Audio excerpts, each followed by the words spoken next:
Ah, this city. Truly, there is no other like it in the whole world.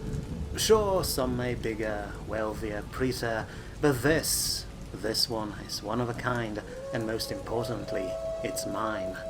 A vagrant such as myself could not hope for a worse den of scam, villainy, and government corruption, all twisted like a knot, just waiting to be untangled. And I, my friend? Well, I specialize in untangling knots, or cutting through them, if necessary. Sure, for most people, meeting with someone like me usually means they've fallen on the worst of times, but for me, those are the best of times.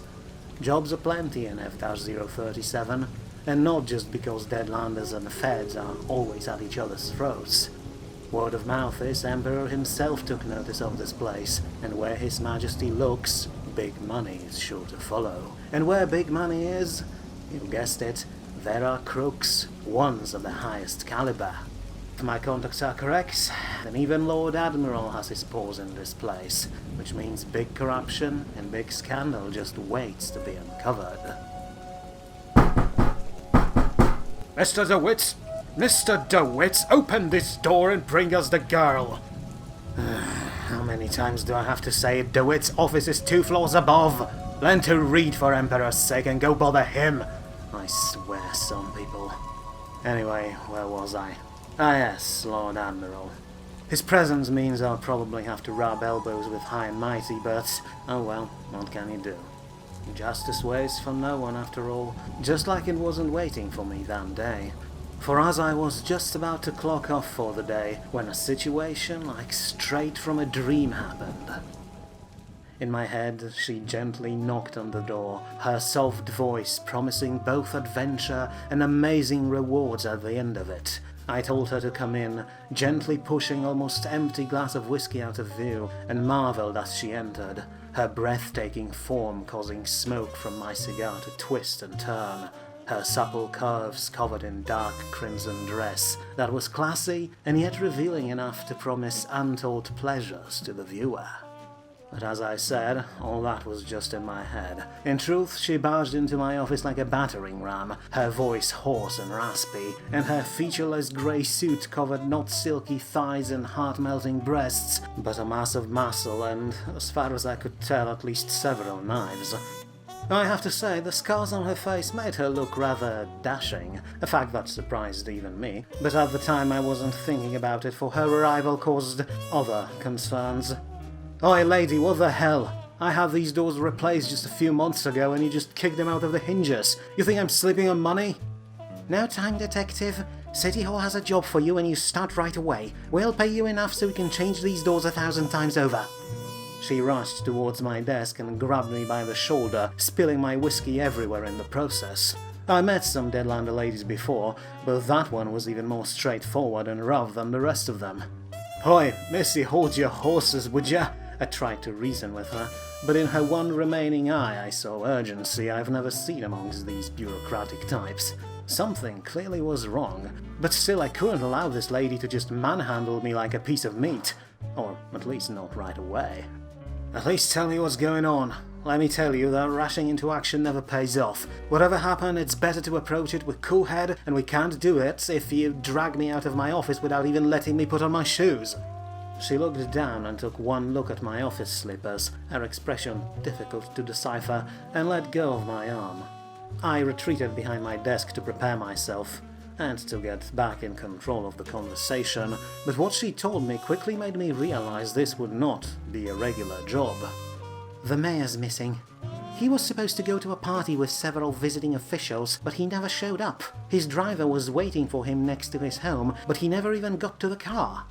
You checked inside, right? I asked. Sounds obvious, but you'd be surprised how often bureaucrats overlook details like that if they're not in the official procedure. Of course we did, Deadlander woman replied. His wife was inside. Told us Mr. Mayor spent most of the afternoon preparing for the party, put on his suit and went out to meet his driver. That was, as we established, exactly a minute and a half before the car arrived. But as it did, the mayor was nowhere to be seen. 90 seconds is more than enough to drag someone into a car. Or hell, even run up to someone, point a gun at their head and force them to walk somewhere.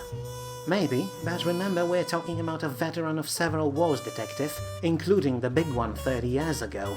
He may look a bit soft around the edges, but I doubt some street punk could just walk up to him and grab him off the street. Ah, the plot thickened, and here I thought tonight would be boring.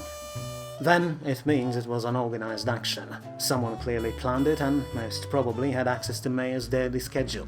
Professional work then. Means there will be less suspect, but they will be a lot more dangerous. To be expected, she said, and I saw something in her eyes. That Deadlander spark that meant she was ready for a fight, no matter what the universes threw at her. But no one kidnaps a government official and just gets away with it, so let's find him. Yes, let's. And with that we stepped outside in the dark, rainy night of F-037, ready to sniff out the wind and untangle this mess, no matter how complicated it would turn out to be. Our first stop was of course the mayor's home, the place where he disappeared from. As we arrived, I wondered, not for the first time, why exactly a man of such status decided to just live in such an unremarkable building. But perhaps it was just a front. After all, it was not uncommon for imperial elite to be seemingly humble on the outside, while having entire palace complexes built on the ground. I voiced this thought to my impromptu assistant, but the Deadlander woman just shook her head. "You're wrong on that one, detective," she said, and I couldn't help but hear a certain pride in her voice, as if she was impressed by Mayer's humility. "The only thing he has in the basement is a booze distillery, and even that he abandoned in the past few months. Not enough time to make shine with an entire urban zone to run." That was an interesting information without a doubt. It meant that the mayor had a weakness for alcohol, and in recent time his own supply has been cut off, which meant others could have leveraged it against him. But it would not be helpful in this particular moment, so we got out of the car and approached Mayer's driveway, aware of the cannons that flanked it. "Stop," I said to the Deadlander bureaucrat, and she froze solid as if expecting an attack. "It's raining, and the place is only accessible by dirt road. We should investigate tracks around the area first before we trample all over them." She nodded and started looking at the ground, but after about a minute I heard a sigh of frustration. "There's nothing here," she said, staring intently at the ground, as if hoping that by being angry at it she would force some clues to materialize. Typical for amateurs. I smiled at her and waved her over, pointing to a set of tracks in the mud. "I wouldn't call this nothing, miss," I said, trying to not sound like I was gloating. "Look here. A single set of footprints coming in directly from the direction of Mayer's house. Heavy ones, with good traction and possibly steel-reinforced toes."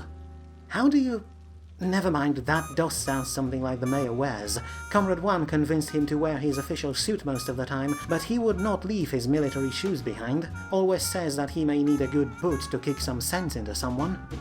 "I see. Then I'd say we can assume that these prints indeed belong to our missing mayor. And look here. They don't go straight towards the road, but turn here and follow it for a while, all the way to this separate set of tracks here." "And that means?" "It means that it all happened in one swift motion. Usually when people wait around for something, even for a while, they pace around, which would leave more footprints. But there's just this straight line, leading right here to these tire tracks, where, I assume, the mayor entered some vehicle and drove off towards the highway." "But that wasn't his appointed car, because the driver waited for him and the mayor never showed up. Could he maybe have entered the wrong car?" "That depends. What kind of car are we talking about, miss? By the way, what is your name? I have a feeling we'll spend some time on this case, so we may as well start by calling each other by our names." "It's Comrade 2, detective," she said heartlessly. "Let's keep it professional. And to answer your question, the official government car attached to the Mayor Van der Zeeks is model Kaiju 88. "A monster truck? You drive the mayor around in a bloody monster truck?" "He insisted. Said he, as a former soldier, would not drive around in, as he called, some boring bureaucrat car." And I could see in her eyes that she agreed with the mayor, but could not say so officially. Well, I can relate, I answered and then pointed to the tracks, but those ones were not left by a big vehicle like the one Mr. Mayor was using. These trucks are smaller, but still larger than regular cars. Maybe some cargo van? It would make sense, there are some industrial facilities further down the road. Then there's no way the Mayor would mix it up. But in that case, why did he enter that vehicle? It is possible that he was threatened to do it. An unmarked, windowless van approaches down the road, side doors open with several guns pointing at him. Not even a trained soldier could deal with something like that. They told him to enter the truck and he listened, trying to avoid being shot. At least that sounds like the most plausible theory here. It could have happened like that. So all we have to do now is to follow these van tracks, right? She asked with hope in her eyes. I had to say it was really weird to see a Deadlander have so much respect for a regular human, which made me wonder even more about what kind of person he was, and what enemies he could have made. Still, I shook my head and said, sadly, that won't be possible. As I said, there are factories down the road, which means various trucks drive down this road all the time, and their tracks all mixed together. I was only able to pick up the ones we're looking for because they drove off the road for a moment. Still, we have something to look out for, but we still need more clues. We should go to the place where the Mayor was supposed to go and ask people there. Maybe someone could lead us in the right direction. And we should also go in there and tell Mrs. van der Zex that we have this under control. Suddenly, my Deadlander sidekick waved her arms around, clearly upset with my idea. I asked what the problem was, and she said, "No, we really shouldn't." There was a distinct shiver in her voice, as if she wasn't willing to go inside the building no matter what. If we tell her he's been kidnapped, she will have to do the traditional Deadlander thing and start a hunt. And believe me, if there's one person we don't want turning this city upside down, it's Mayor's wife. I've heard some rumors about her and I know she pretty much never goes outside. Is it really that bad? No, it's not that bad, it's downright glorious. You know how my people always look for a bigger fight, right? Well, she's the one who got so good at bigger fights that there's nothing else left until she wants to fight the Emperor himself, and I believe she considered that idea more than once. She's under control, the Mayor knows how to keep her focused and calm, but if we go there and tell her someone took him away, she will just explode and start stabbing everything in sight until she finds him, and you would be forced to arrest her. Come on, it can't be that bad. She took down a Firelander Worm Hive detective, and then she met our Mayor, and together they took down the Worm Queen herself. We had entire armies who tried to do that and failed. That's hard to believe, I have to say. But then again, it would explain all the rumors. Very well, I'll try to find him before informing her of anything, but I can't help but wonder how exactly they met each other. According to official documents from Colonel van der Zek's file, he was on a stabilization mission in the Firelands with his unit, and by that I mean he was sent there to assassinate a bunch of Firelander chieftains to ensure they wouldn't unite and cause troubles for other planes. But as their mission was about to end, they got jumped by fireworms, and only our Mayor walked out alive, rescued in the last moment by his soon-to-be wife, who was there on her own hunt. Turns out, they formed a good team together, and made the worms extinct.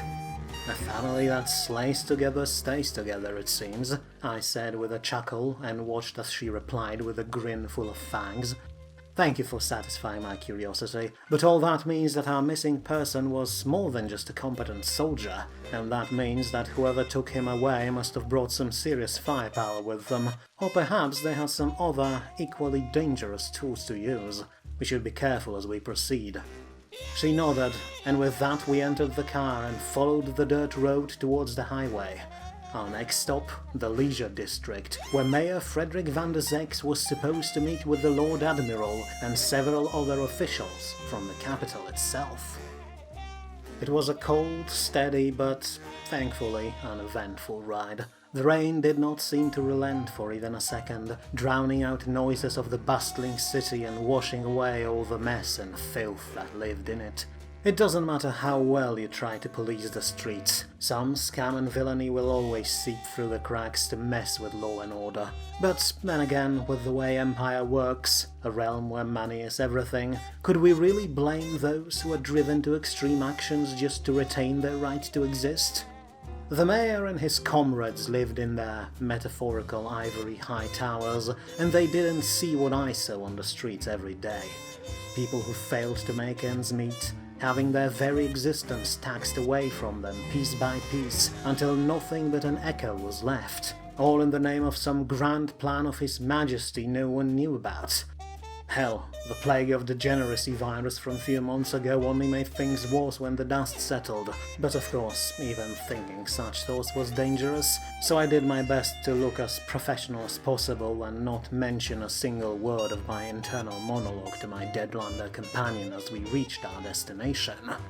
Unfortunately, as we arrived amongst the gleaming spires and pyramids of the entertainment zone, we realized things were not about to go easy.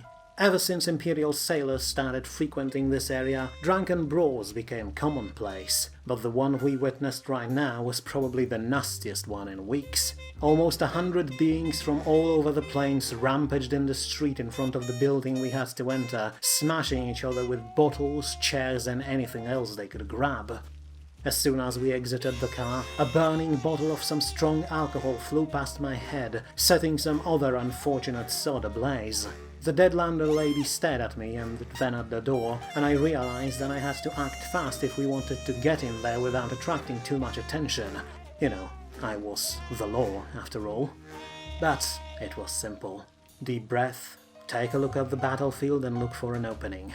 And there, the 3 Frostlanders swaying on their feet, clearly drunk. Easy targets, simple to dispatch. Step in, dodge a wild swing from the left. Sidestep left. Avoid the Highmaker. Discombobulate. Kick the second one as he's surprised by previous action. Spin, grab the third one by the collar and throw him to the ground. Breathe out. Now. But just as I was about to step in, Comrade 2 simply grabbed one of the Frostlanders, hoisted him up and, like swinging a club, used him to smash other 2 aside, sending them flying towards the wall. She then headbutted the third one, the one she was holding, and tossed him into the crowd, sending over a dozen people tumbling to the ground. Then she grinned at me, a bit of blood from someone's broken nose glistening on her grey face, and pointed towards the door. "Shall we, detective?"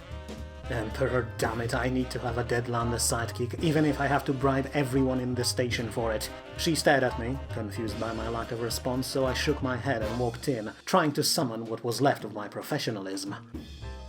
As we entered, it was clear that the place was pretty much annexed by Lord Admiral and his people.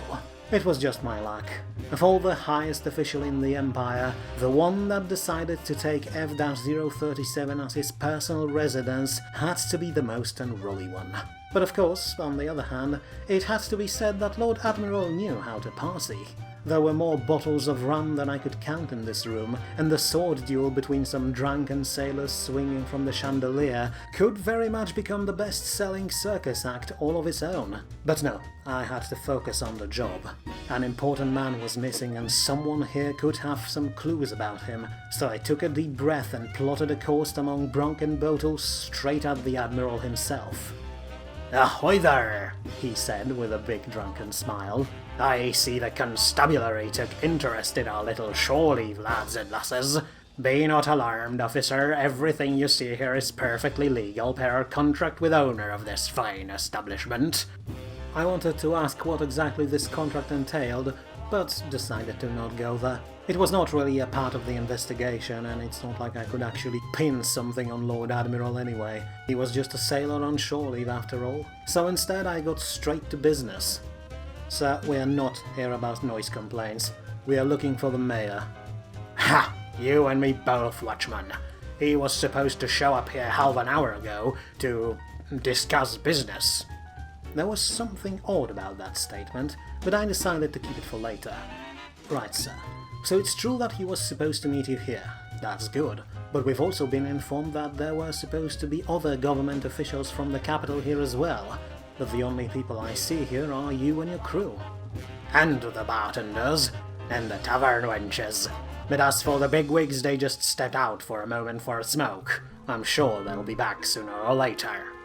I took a look at the cigar in Lord Admiral's hand and a cloud of smoke hanging under the ceiling. This establishment clearly had nothing against people smoking on the inside, a doubt I voiced immediately. Aye, that they don't. But the bigwigs still wanted to go out and catch a breath in the cold. Can you blame them? Hell, there's enough rum fumes in the air that I'm surprised me own cigar doesn't make this room explode. A diversionary tactic. He realized I immediately found a hole in his statement and tried to redirect the conversation, but I was too experienced to fall for it. I'm sure it will be fine. But in that case, tell me, Lord Admiral, who exactly are these important people from the capital? Hell if I know, they just wear expensive suits. Maybe someone from Ministry of Peace and Love, or maybe from Post-Mortem. Sir, the Ministry of Peace and Love has its own office in the city, and they are not known for partying in places like this one, no offense. And I believe the City Council also has a liaison to Ministry of Post-Mortem in form of Comrade 5, correct?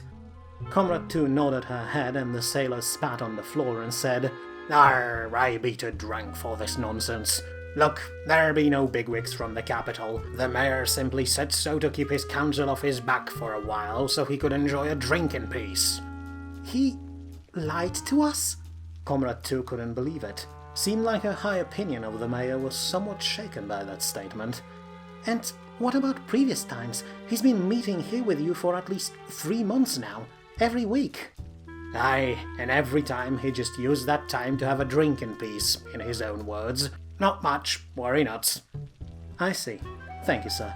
My initial suspicion was that one of the high imperial officials was behind this kidnapping, but since there are none of them here, I think we can throw this theory out of the window. Which is bad, because that means we have no clue who did it now. He lied to us, Comrade 2 repeated, staring at the wall. But we're a team. Hell, we're more than a team, we're an office. Aye, he mentioned that quite a lot. Thing is, he also mentioned that he brought that office to his goddamn living room, and he needed a few moments away from time to time to recharge. I may not be well versed in city planning, but I'd say the mayor does a good enough job, so he deserves a day off every now and then. Of course he does. He has one vacation day per decade. I can't believe it. Comrade 1 is going to have a seizure. Then don't tell him, miss, I said, trying to sound sympathetic. But back to you, sir. You clearly talked with him on occasion. Do you know what could have happened to him? If he, say, made some enemies lately? Enemies? Nay, the mayor is too good of a man to make enemies, and it's not like we had any important conversations, just drunk talk. He kept complaining something about traffic and rules and regulation, and now that I think about it, he mentioned something about preparing for something and dealing with inner demons beforehand. Inner demons, you say? Now that was interesting. Does that mean he had some dealings with the Ministry of Internal Infernal? Maybe. I know one of their bureaucrats was here several times and talked with the mayor on occasion, but I don't see him now.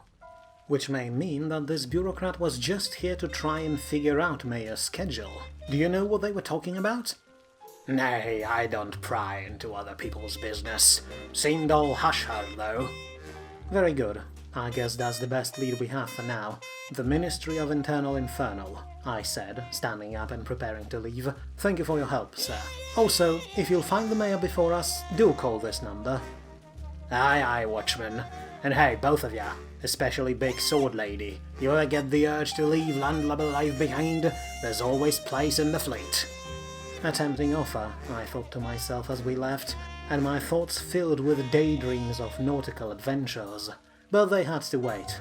We had another lead in form of yet another ministry, which had its office in a large tower right next to the Egg, which was the name locals gave to our university. It was a short trip from the leisure zone, so we decided to walk, not to mention that the traffic in that area was just as bad as always.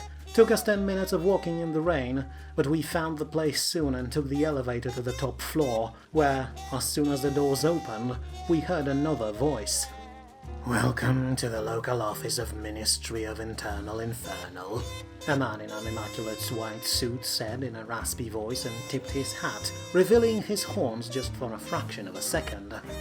Are you here for an appointment, or do you want to report an illegal demonic possession? Wait, what do you mean illegal? I asked as this question caught me completely off guard. Does that mean there are legal demonic possessions? There are now. The word probably have not reached you yet. Lower hell is, under all its barbarism, an acknowledged planar state after all, and His Majesty the Emperor always wanted to secure a deal with them. And 2 days ago, his silver tongue finally got what he wanted, and lower circles of hell signed a partnership deal with the Empire. They will stop with their demonic invasions and trade some of their local specialties with us. You'd be surprised how many tasty things grow on the blood plains. And in return, we gave them an opportunity to acquire civilian rights, as well as ability to temporarily possess willing subjects after a properly made contact is arranged. I have to say, it's going to be a very busy time for our ministry. I was surprised to see just how many people are willing to give their bodies to some demonic entities in exchange for material wealth. Don't know. Sounds like an imperial thing to do, I said. But hold on, there's actually one thing that doesn't make sense here, and it never did. I saw some demons firsthand, and I always wondered why exactly they even want to possess us. They're larger, stronger, live longer, hit harder, have more magical abilities. Why would they just willingly replace all that power with, well, being us? Loneliness, the bureaucrat replied in an oddly empathetic tone. And pain. You know how most of them have those spikes coming out of them, or eyes that are literally burning all the time, or those growths all over their bodies. Well, they're not exactly comfortable with them, especially the spikes, which brings me to the loneliness point. According to ruler of the lowest circle of hell, who is a very deadly and dangerous entity, he wants to possess a regular human because he finally wants to give someone a hug without disemboweling them in the process. And we believe that? Sounds like some nonsense a demon would say to appear non-threatening. Yes, we believe that, the devil behind the desk said, offended. In fact, I believe he already did that. Possessed some willing old lady in the capital and spent an entire day just petting her cats. Think of it like this. It's an entity that lived for a very long time, but could never even approach anyone else because of how deadly he was. No wonder he wanted to stop being lonely for a while. I suppose you're right. It would explain why they're so angry all the time. But sorry for changing topics, but I have to ask. Should you, of all people, be in charge here? I have a feeling that as a devil you may be biased towards demons and not towards our citizens. Why? Because I am a devil? We and demons may share hell together, but we stay in the upper levels, the civilized ones. Yes, I do feel the need to represent our barbaric brothers and sisters from the basement, but that does not affect my work as government official. I am an imperial citizen first and foremost. Hell, I was even born here and never was down there by the fire pits, so I'm not biased in any way. I simply follow imperial law to the letter. Now, was there something you needed, or did you just came here for a law dump? Oh yes, I completely forgot we were here on a job. Focus, detective. Not quite, I said, trying to sound as serious as possible. At the same time, though, I realized that it probably meant something good. For a second, I thought the man was just trying to distract us, but the fact that he told us to ask our questions meant he probably had nothing to hide. We're looking for the mayor, sir. He has failed to show up to his appointed meeting, and we have all the reasons to believe he was kidnapped right in front of his house. And what? You think I did it, or someone from my office? The devil seemed rather offended by the idea. That remains to be seen, sir, I said. Always good to remind people you're interrogating that the hammer of law may fall on them at any time. For now, though, we are pursuing a lead. We've been told that Mayor struggled with inner demons, and that means there's a good chance he tried to seek help here, since you are professionals in that matter." "That we are, officer," the devil said with a pride in his voice. "But that also means that even if Mr. Mayor was present here for therapy, it would be impossible for me to divulge any information about it due to our confidentiality rule. There's nothing I can do about it." "Now listen here, you little bastard. Tell us what we want to know right now, or I will—" Comrade 2 started, cracking her knuckles. The devil simply smiled at her, and his eyes glistened like bronze for a second. "Or you will do what, miss? Attack another government official, in plain view of an officer of imperial law? As I said, my hands are tied here. I'm not the one making the rules." Ah, there it was, a subtle hint in his voice, as if he wanted to add something at the end of that sentence but was still unsure.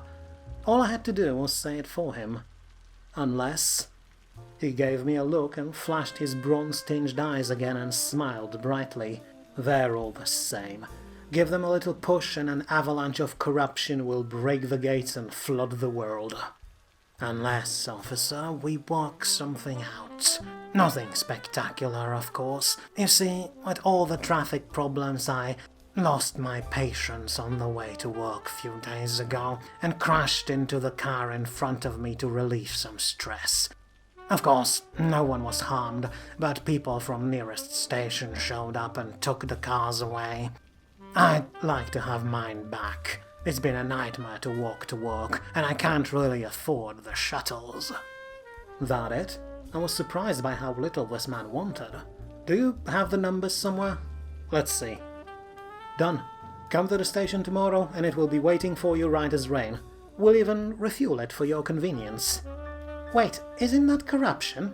Comrade 2 said, looking at me with disbelief. She really believed that, as an officer of the law, I was nothing but just and transparent. There were days I wish I was. "No, miss, it's not. It's all for the investigation, do not worry. And now that we dealt with this—" But the devil was not done yet. He smiled again and said, "And now we can move to the main request. One directed at the lady here." The air in the room got colder as she shot him a death glare, but he continued, clearly not intimidated. "I'd like to receive a tax exemption for a year. As an invaluable official of this city, I feel like I have a right to it." "What? Absolutely not. What grounds do you even have to ask for something like that?" She was clearly angry and surprised by this demand. "Miss, please be reasonable. Unlike other citizens, I can't sell my soul for an exemption, because as a devil I do not have one. Don't you think it's unfair? All I want is to enjoy some of that famed imperial equality, and I know that, as part of the city council, you have the right to grant this request." She wanted to argue, but I took her aside before she could open her mouth.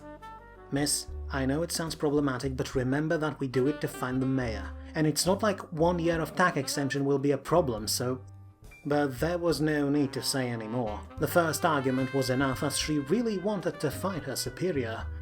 She sighed and nodded at the devil, who flashed another toothy smile back at us. "Splendid. It's good to know that other government officials are as reasonable as I am. Now, as for the mayor, he indeed visited us several times in the past few months, trying to deal with his inner demon of lack of assertiveness. He simply can't say no to anyone, no matter how much he wants to, and that led him to working his ass off to prepare the city for imperial visit soon. He wanted courage to find a way out of it, to flee and leave this city in the hands of professionals. But alas, his lack of assertiveness was not the problem. He is simply too dutiful to abandon his job no matter what. And while I can't be sure, I think he understood that in the end, and instead started to look for a solution to make the city even better, hoping that if he presents it properly, he'll be able to transfer it to someone else after the imperial visit." This did not really help us, but offered an interesting insight into the man who was in charge of the place. Still, I voiced my concerns to the devil and he said, "I don't really know where he may be, I'm afraid. But when he was here last time, he said he had an idea, and had to wait for a proper night to make it work. Apparently, he wanted to look at the city from above and try to untangle it, whatever that means. He also mentioned he needed help with setting everything up. Thank you, sir. That does actually give us a clue where he might be. From above? Do you think he meant taking one of the shuttles and flying above the city? No, too difficult to hide in official paperwork. But what about the new Hive 5? The one set up by the rich folk from the capital? They have these massive towers there. He might have gone there. We should check them, yes. But it makes no sense. How does that fit into his kidnapping? I have a theory, miss, but I'd rather not voice it right now, just to be sure. But I have a feeling we're close. Now let's go. And off we went, down the highway, past the buzzing pillar of Saint Power Converter, and into a freshly developed Hive 5, where rich people from other cities moved in to await the imperial visit.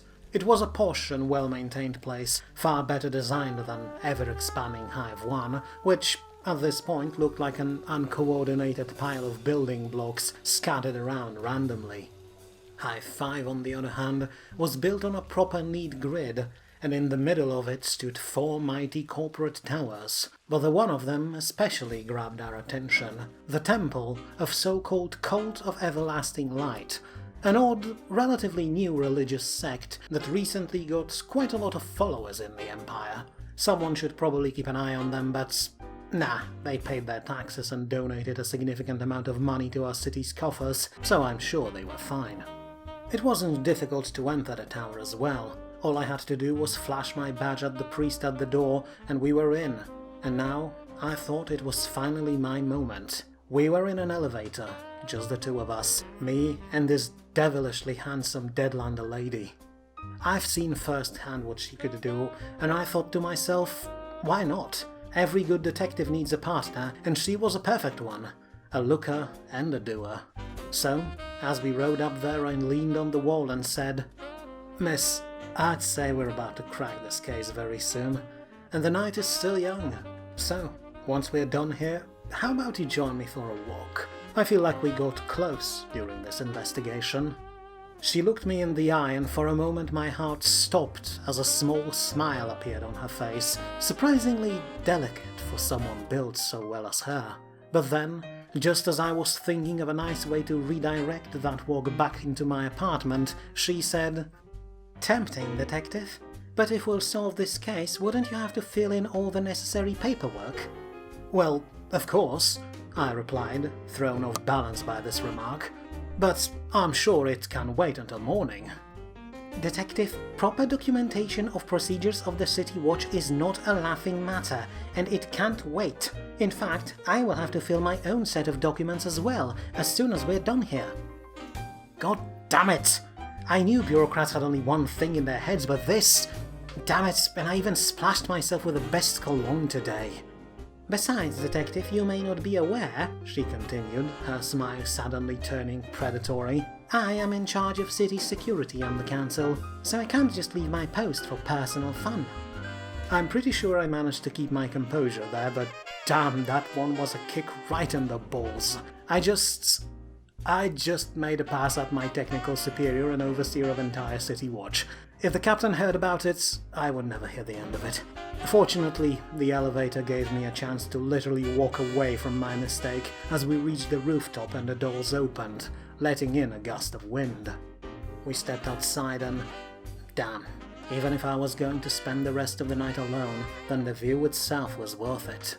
We could see entire F-037 from here, from distant Merchant Zone and Hive 3, through center of Hive 1 and smokestacks of Ore Extraction District, all the way to the brand new Hive 5.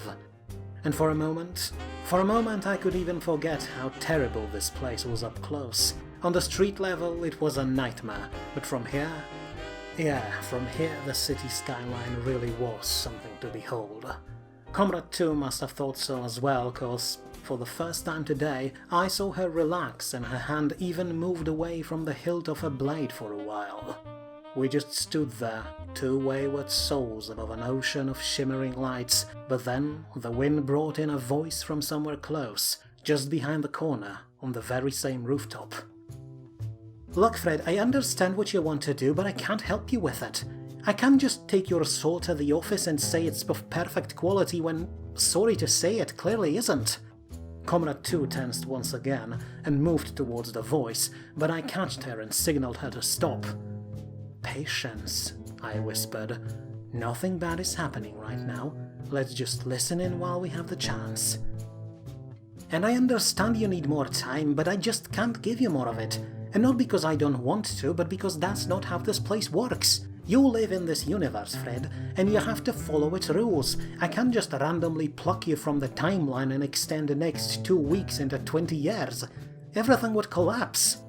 There was a weary sigh and a curse in response, and upon hearing it, Deadlander woman rushed behind the corner immediately, shouting, "Nobody move, this is the police, and the city council, and my sword.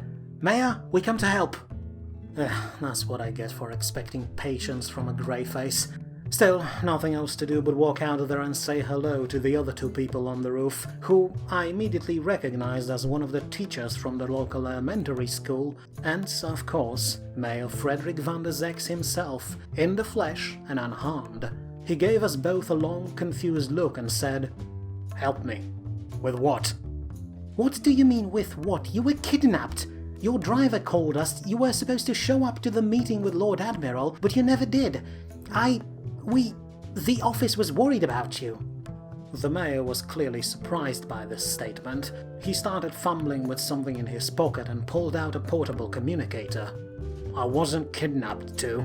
I even sent a message to my driver about a change of plans. Here, let me show..." Oh shit. Shit, fuck, I'm an idiot.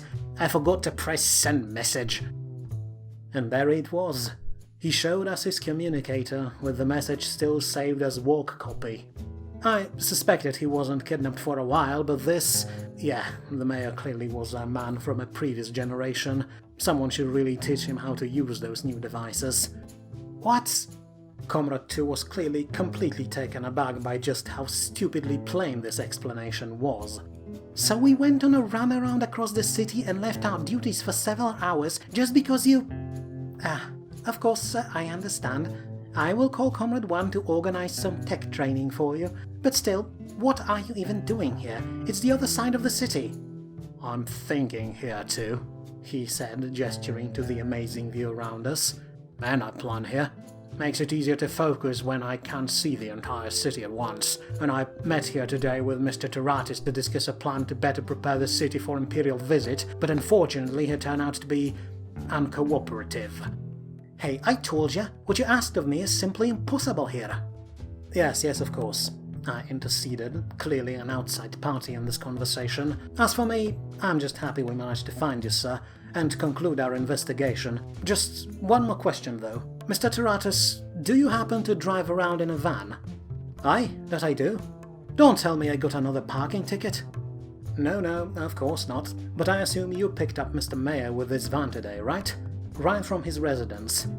And there we go, that explains the tracks. Miss, I believe my job here is done then. Yeah, sure, she said, and then produced a slip of paper, a document that could be redeemed for my reward in the council offices. Then she turned to Fred and continued, "But we are not actually done here, Mayor. You lied to us, told us you were meeting with dignitaries while in reality you were spending your evenings drinking with Lord Admiral." "'Cause you occupy my goddamn living room all the time. Comrade 2, listen, I really..." He tried, but she cut him off immediately. "I'm not the person you have to explain yourself to, Mayor. Comrade 1 is, and you have no idea how much paperwork is now needed to explain your unscheduled absence. I will contact you shortly with the details. I'm going back to the office to work on the backlog that no doubt accumulated during this pointless chase. Goodbye." "Don't worry, as far as I'm concerned, the city is already great." And he left as well. And few seconds later I was left alone on the windy rooftop with the mayor and leader of the city I lived in. He looked tired. "One of those days?" I asked. "One of those days," he replied. And then we stood there in silence for a moment, taking in the city again, until he finally said, "Hi, detective. I don't exactly know how you found me here if you had no idea I changed my plans. Looks like you are pretty good at your job." Ah, it's nothing, I replied. All in a day's work. Still, impressive. And it sounds like a good story, so how about you tell me over a drink? I'm buying. And that is how I shared a bottle of good whiskey with Mayor Van der Zex, a man who, well, you know what he did. It was not how I planned to spend the evening, but it wasn't all that bad. He certainly had some war stories of his own to share, so overall I'd say it wasn't the worst case I've ever taken. Oh, you want to know what was the worst one? Pour me another one, kid, and I may tell you one day.